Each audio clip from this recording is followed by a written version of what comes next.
بسم اللہ الرحمن الرحیم۔ السلام علیکم ناظرین۔ سب سے پہلے تو میرا خیال ہے پی ٹی آئی کے جو قومی اسمبلی کے استعفوں کا معاملہ وہ کھٹائی میں پڑ گیا ہے۔ سوموار کو دینے تھے، پھر پتہ چلا کہ نہیں اب بدھ کو، یعنی کہ جو کل کے دن انہوں نے دینے تھے، اور ساتھ شور ہوگا تھا کہ جی راجہ پرویز اشرف پاکستان چھوڑ کے چلے گئے ہیں، ہمارے استعفوں کے وقت میں دغا ہو گیا، یہ ہمارے جب ایم این ایز جو تھے وہ این بلاک جتھے کی صورت میں، گروپ کی صورت میں انہوں نے جانا تھا، استعفے دینے تھے۔ آج پتہ چلا کہ راجہ پرویز اشرف تو پاکستان میں ہیں۔ آج کے دن البتہ وہ گئے ہوئے ہیں گڑھی خدا بخش محترم بے نظیر کی جو برسی ہے آج وہاں پہ، تو ساری پیپلز پارٹی کی لیڈرشپ وہاں اکٹھی ہے تو وہ وہاں گئے ہوئے ہیں۔ لیکن دلچسپ بات یہ ہے کہ اسمبلی میں جو چیف وپ ہیں عامر ڈوگر، جو پرانے پیپلز پارٹی کے تھے، پیپلز پارٹی کے ٹکٹ پہ ایم این اے بھی پہلے رہ چکے ہیں اور بڑے ان کے پرانے جیالے ہیں۔ بہرحال انہوں نے پچھلے ایک حادثاتی طور پہ تحریک انصاف جوائن کی تھی، ان کو ایم این اے کا ٹکٹ چاہیے تھا جاوید ہاشمی صاحب نے جب استعفیٰ دیا تھا اس سیٹ کے اوپر، تو تحریک انصاف میں پھر شامل ہو گئے۔ آزاد شاید جیتا تھا یا پتہ نہیں ٹکٹ ان کو ملا تھا نہیں، لیکن تحریک انصاف نے ان کی کیمپین چلائی تھی، ان کے لیے پورا دن رات ایک کر دیا تھا، تو پھر بعد بڑے امپورٹنٹ ان کے لیڈر بنے اور اب چیف وپ ہیں، اور انہوں نے راجہ پرویز اشرف صاحب کو گڑھی خدا بخش میں فون کر کے کہا ہے کہ ہم این بلاک نہیں آنا چاہتے، اسپیکر چیمبر میں ہمارا وفد آپ سے ملنا چاہتا ہے۔ اب انہوں نے بھی بڑی رضامندی ظاہر کی ہے، اس کا مطلب ہے مذاکرات ہوں گے۔ آج بلاول بھٹو صاحب نے بھی ان کو اپنی تقریر میں اسی بے نظیر صاحبہ کی برسی کے موقع پر جو ان کی تقریر بڑی اہم تھی، اس میں تحریک انصاف کو کہا کہ آپ اسمبلی میں آئیں اور آ کے وہاں سے آپ کو سپورٹ ملے گی، اگر اسمبلی میں نہ آئے تو اگر آپ کے خلاف اسٹیبلشمنٹ نے کوئی غیر جمہوری رویہ اختیار کیا تو پھر آپ یہ توقع نہ کریں کہ ہم آپ کی مدد کریں گے، یعنی کہ اگر آپ اسٹیبلشمنٹ کے عطاب سے بچنا چاہتے ہیں تو آپ آ جائیں کسی نہ کسی طریقے سے اسمبلی میں اور ہمارے سے سپورٹ لیں۔ میرا تو پرانا ہمیشہ سے یہی پرانی ایک نپی تلی رائے ہے کہ تحریک انصاف ہو یا کوئی پارٹی ہو، یہ ایک دوسرے کا بل واک ہوتے ہیں، ایک دوسرے کا ایک حفاظتی بند ہوتے ہیں، یہ اس کے جو پیچھے ان کی ایک حفاظتی پشتہ ہوتے ہیں، چنانچہ ان کو ایک دوسرے کی حفاظت کرنی چاہیے۔ اگر اسٹیبلشمنٹ سے انہوں نے کسی طور پہ بھی کوئی لڑائی لڑنی ہے یا ایک مقابلہ کرنا ہے۔ بہرحال عمران خان صاحب جو ہے وہ تو یہ چاہتے ہیں کہ مارشاء لگ جائے، کسی طریقے سے پی ڈی ایم سے حکومت چھن جائے، لیکن ان کو یہ نہیں پتا کہ مارشاء لگنے کے بعد ان کی مشکلات مصیبتیں بڑھیں گی۔ اسی ضمن میں ایک چھوٹی سی اور بھی دلچسپ صورتحال کہ عمران خان صاحب نے chief of army staff general Asim Munir صاحب سے رابطہ قائم کیا ہے اور ان سے درخواست کی ہے کہ میرے خلاف مزید گندی ویڈیوز نہ لائی جائیں، اور یہ بات کس حد تک درست ہے، لیکن یہ آج کی بڑی اسٹرانگ خبر ہے کہ انہوں نے یہ گزارش کی ہے، اور ظاہر ہے کہ اس کے لیے کوئی بارگین ہوئی ہے یا نہیں ہوئی، اور کیا کچھ انہوں نے وعدے وعید کیے ہیں۔ کچھ تو یہ عرصے سے میں نے دیکھا ہے نا، آپ نے دیکھا ہے کہ ان کی ٹون جو ہے وہ بڑی کم ہو گئی ہے، لیکن ساتھ ان کے اندر بار بار یہ بھی کہا جاتا ہے کہ جی یہ آپ جو بچے دیکھیں گے تو ان پہ کیا اثر پڑے گا، اور آپ اس طریقے سے جو پوری قوم جو ہے ان کا اخلاق تباہ کر رہے ہیں۔ اب یہ ایک عجیب و غریب صورتحال ہے۔ عمران خان صاحب کو بڑے دھچکے پڑے ہیں، پہلے توشہ خانہ کے اوپر بھی جو اس کے بیک اپ میں مین سٹریم میڈیا پہ جو خبریں لگی، پھر فرسٹ لیڈی کی جو ٹیلی فونک کنورسیشن چلی جس کے اندر تحفوں کے بارے میں کہا گیا، تصویریں کیوں کھینچی گئی توشہ خانہ کی، اس طرح کی، اور اسی کے میں اب عمران خان صاحب کا اپروچ کرنا اور ویڈیو پھر آئی ہر طرح کی، تو لگتا یہ ہے کہ عمران خان صاحب پہ ہر طرف اٹیک ہے اور ان کے لیے عرصہ یا تنگ ہے۔ چنانچہ ایک صورت تو یہ ہے کہ عمران خان صاحب کا جو 2-3 مہینے جب تک کیسز چل رہے ہیں وہاں پہ، جہاں پہ ان کے اوپر اس طرح کی اٹیک جاری رہے گی، وہاں پہ عدالت و مقدمات بھی چلیں گے، اور تحریک انصاف کے اندر بھی ان روڈ اسٹیبلشمنٹ بنائے گی اور وہاں جوڑ توڑ کوشش کرے گی۔ اصل جو امپورٹنٹ پوائنٹ ہے جو آخر میں جس کو میں ڈسکس جو کرنا ہے وہ یہ ہے کہ اس وقت پاکستان کی صورتحال بہت مخدوش ہے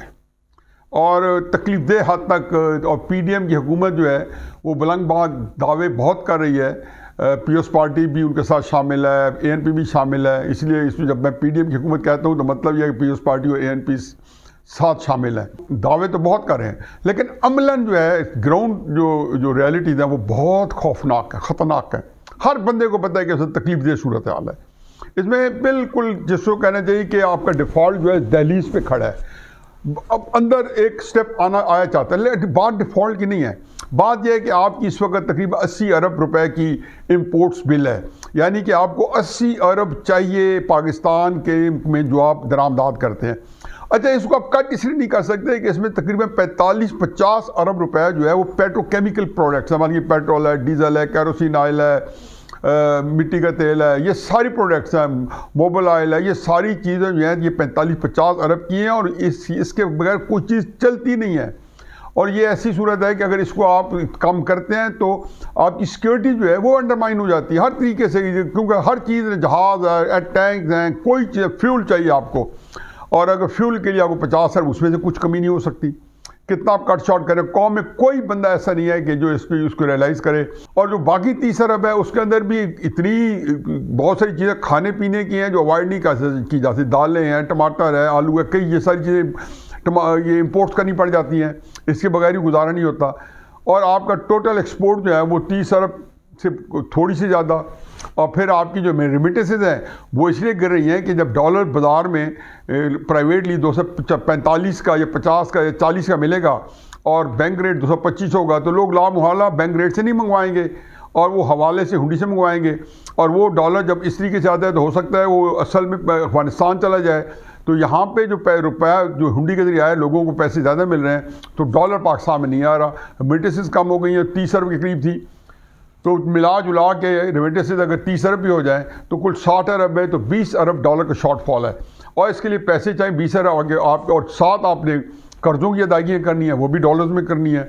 آپ کے پاس ریزرو جو ہیں 6.5 ارب پہ آ گئے ہیں، اور جب اسے 400-500 ارب قرضوں کا صرف سود دیتے ہیں تو خزانہ خالی ہو جاتا ہے. اور بالکل آپ اگلے لگتا ہے کہ چند ہفتوں بعد پھر ڈیفالٹ پہ آ جائے گا. ہر چیز جو ہے آپ عجیب و غریب طریقے سے بمشکل چیزوں کو جو ہے پورا کر پا رہے ہیں. تحریک انصاف تو اس کا میں نے کل ہی بتایا اور ایک عرصے سے بتا رہا ہے کہ وہ تو پورا کوشش کریں پاکستان ڈیفالٹ میں چلا جائے. ان کا خیال ہے ڈیفالٹ میں جانے کے بعد شاید سب کو افراتفری میں پڑ جائیں اور ہمارے اوپر سے مصیبتیں ختم ہو جائیں. اور یہ جو ویڈیوز آ رہی ہیں، آڈیوز آ رہی ہیں، جو توشہ خانہ کھل چکا ہے، جو ریاض ملک صاحب سے عمران خان صاحب نے 458 کنال زمین لی ہے پاکستان کے 250 ملین ڈالرز دے کے، یہ ساری وہ چیزیں ہیں. وہ سمجھتے ہیں کہ جیسے اگر نظام دھرام سے گرے گا تو یہ چیزیں تتر بتر ہو جائیں گی، کیونکہ اسے اسٹیبلشمنٹ جو ہے سب سے پہلے ہٹ ہوگی اگر پاکستان اس طرح کی صورتحال میں جاتا ہے. اب آیا کوئی سنجیدگی سے یہ چیزیں ٹھیک ہو سکتی ہیں نہیں ہو سکتی؟ میرے خیال میں یہ سنجیدگی سے ٹھیک نہیں ہو سکتی. میں سنجیدگی کے ساتھ کہتا ہوں کہ یہ عملاً یہ چیزیں ٹھیک نہیں ہو سکتی. لیکن اگر ٹھیک کوئی سوچا جا رہا ہے تو اس کے بارے میں اس وقت بھی ہر ایک کو اپنی اپنی پڑی ہوئی ہے. یعنی کہ پی ڈی ایم کی حکومت ہے تو وہ اس وقت اپنی حکومت بچانے کے چکر میں کہ اگر حکومت بچ جائے تو ہو سکتا ہے کہ 4-6 مہینے بعد حالات کوئی معجزہ ہو جائے اور ہم بچ جائیں، اور عمران خان صاحب کی جو سیاست جس کا توتی بول رہا ہے اور پورے پاکستان کی سیاست ان کی گرفت میں ہے ان سے جان چھوٹ جائے. پہلی تو بات یہ ہے کہ آپ کی نیتیں، چونکہ میں ہمیشہ کہتا ہوں کہ پی ڈی ایم کی نیتیں ان کے اندر بدنیتی کوٹ کوٹ کے بھری تھی. میں نے کتنی دفعہ کتنے ویل آؤٹس کرا رہے تھے اور میں نے کہا تھا کہ یہ ووٹ آف نو کانفیڈنس نان لائیں، لیکن چونکہ کیسز ہیں سب کے، زرداری صاحب کے، شہباز شریف صاحب کے، خواجہ اظہر صاحب کے، سعد رفیق صاحب کے، سب کے کیسز تھے. تو انہوں نے سوچا کہ وقتی طور پہ اپنے کیسز سے چھڑاؤ اور شاید حکومت مل جائے. اب ان کی اس دفعہ حکومت جو تھی وہ کانٹوں کا سیج تھی، وہ کوئی پھولوں کی سیج پہ تو سونا نہیں تھا، کانٹوں پہ سوچنا تھا. اب وہ جو اس وقت صورتحال ہے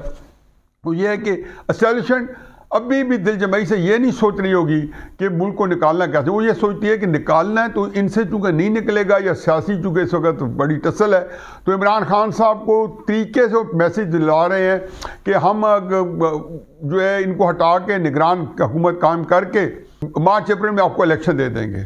اب یہ ایک ایسی چیز ہے کہ جو ناممکنات میں سے ہے. پہلی بات تو یہ ہے کہ اگر وہ بہت دباؤ دیا تو ہو سکتا ہے کہ یہ حکومت جو ہے دباؤ لے لے اور یہ اسٹیبلشمنٹ کے ساتھ کے سامنے یہ نواز شریف نہیں ہے کہ آنکھوں میں آنکھیں ڈال کے کھڑا ہو جائے اور کہے کہ ٹھیک ہے آپ نے ہٹانا تو ہٹا دو، ڈکٹیشن نہیں لوں گا.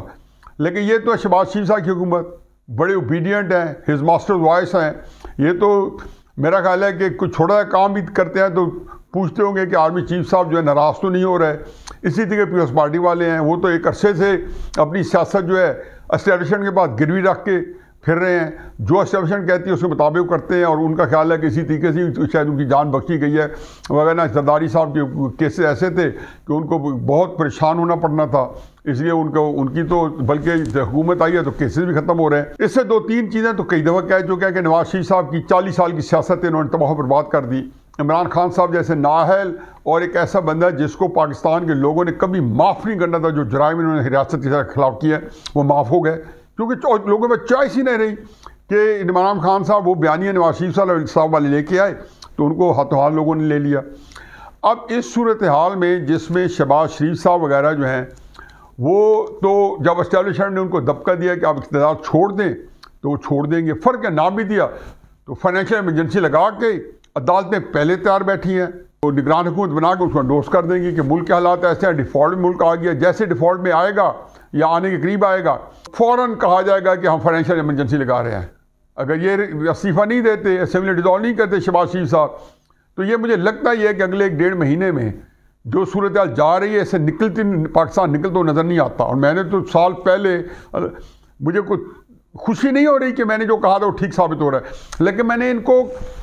کیٹیگریکلی کہا تھا کہ یہ آپ سے ملک نہیں چلے گا۔ ابھی انہوں نے اقتدار نہیں لیا تھا، ابھی ووٹ آف نو کانفیڈنس بھی نہیں لائے تھے۔ میں نے کہا حضور یہ آپ سے ملک نہیں نکلے گا، عمران خان صاحب جہاں ڈال کے جا رہا ہے وہ ایک منصوبہ بندی کے تحت جا رہا ہے، یا مجھ سے نہیں چلا تو پھر کوئی نہ چلے، کیونکہ اس ملک بیچارے کے ساتھ تو کسی نے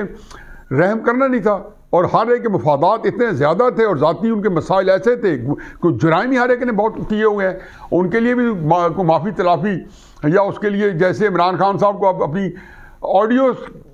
کی اتنی ان کو پریشانی ہوگی، وہ کہتے ہیں پاکستان کی ایسی تیزی پھر جائے تاکہ میری آڈیو آنا بند ہو جائے۔ شہباز شریف صاحب اور ان کے سارے جو دوست ہیں ان کے مقدمات بند ہو جائیں تو ان کے لیے بھی سب اچھا کی رپورٹ ہے، وہ تو کہیں گے چلو اتنا تو سکون آیا۔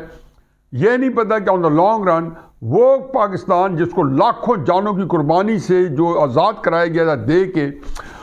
وہ جان کنی کے عالم میں ہے، اس کی جان پر بنی ہوئی ہے۔ تو جو نگران حکومت بنے گی اور اس کو عدالتوں نے انڈورس کر دینا ہے، زبردستی کی بنے گی تو عدالتوں نے انڈورس کر دینا ہے، اگر انہوں نے ویسے بنا دی تو انہوں نے بنا کے فائنینشیل ایمرجنسی لگا کے عدالتوں سے سال کی اس کی ایکسٹینشن لے لینی ہے، اور یہ ایکسٹینشن جو کہ نہ ماصلہ ہوگا نہ کچھ اور ہوگا، بظاہر کٹھ پتلی جو ہے ایک نگران حکومت ہوگی۔ عمران خان صاحب کا جو پہلے سال تھا ان کے بالکل آگے جو ہے نا بیچارے ان کے ہاتھ کا جو ہے چھنچھنا بنے ہوئے تھے فوج اسٹیبلشمنٹ کا، تو یہ ایک بڑی تکلیف دہ صورتحال ہے۔ اور میں بتا دوں اس سے بھی معاملات ٹھیک نہیں ہوں گے، پھر آپ ان حالات میں پاکستان کو بہت بڑا قربانی دینی پڑے گی، اور یہ بات میں سال پہلے کہہ چکا ہوں، 1.5 سال پہلے کو عمران خان صاحب کے آخری دور میں کہہ رہا ہوں کہ یہ ساری چیزیں جا رہی ہیں کہ جو باہر کے ممالک ہیں، جو FATF چلا رہے ہیں، IMF چلا رہے ہیں، وہ پاکستان کی نظر ان کی پاکستان کے نیوکلیر اثاثوں پہ ہے کہ امریکہ اور انڈیا وہ اسٹریٹجک پارٹنر ہیں، وہ ان کے دفاعی معاہدے ہوئے ہیں ایک دوسرے کے ساتھ، اور امریکہ جو ہے وہ جو کام کر رہے ہیں ان کی ملی بھگت ہے۔ تو آپ انڈیا ہمارے بارے میں کتنا اچھا سوچ سکتے ہیں، امریکہ کیا سوچ سکتے ہیں، اور پھر ہم نے یہاں پارٹنر کرائم CPEC جب بند کرایا تھا، چائنا کو نکالا تھا تو اس میں کون مددگار تھے؟ یہ ہماری جناب باجوہ اور اس کی ٹیم مددگار تھی۔ عمران خان صاحب کو لائے تھے جب ہیرا بٹھایا تھا تو CPEC بند کرا کے آیا تھا، لیکن اس وقت کرائسس یہ ہے کہ جو فائنینشیل ایمرجنسی جس کو جایا جا رہا ہے یہ ملک کا حل نہیں ہے، یہ مزید تباہی ہے۔ حل مجھے بھی نہیں سمجھ آتی کیا ہونا چاہیے، کیونکہ جس طریقے سے پاکستان کو انہوں نے نہتا کر دیا ہے، اور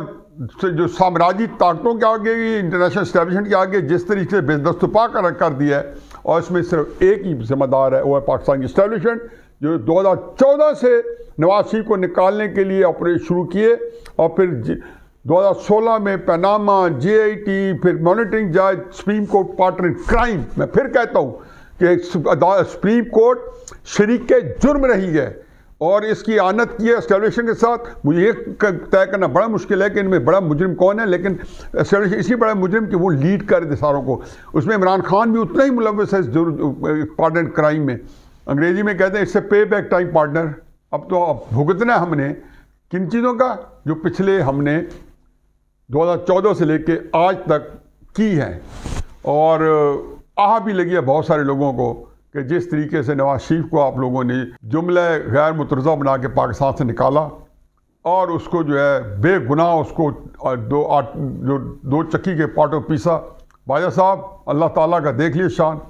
آج آپ ہر بندے کو بلا کے اپنی صفائی دے رہے ہیں, اپنی بے قصوری بتا رہے ہیں, عمران خان صاحب کے جرائم گنوا رہے ہیں, لیکن نو اٹس ٹو لیٹ. پاکستان کے ساتھ واردات ہو چکی ہے. فائنینشیل ایمرجنسی یا نو فائنینشیل ایمرجنسی, میں تو اتنی تکلیف میں ہوں کہ میں بتا نہیں سکتا. پاکستان کا کیا انجام ہوگا اللہ ہی جانے. میں اس بارے میں میری تو زبان گنگ ہے. وما علینا الا البلاغ.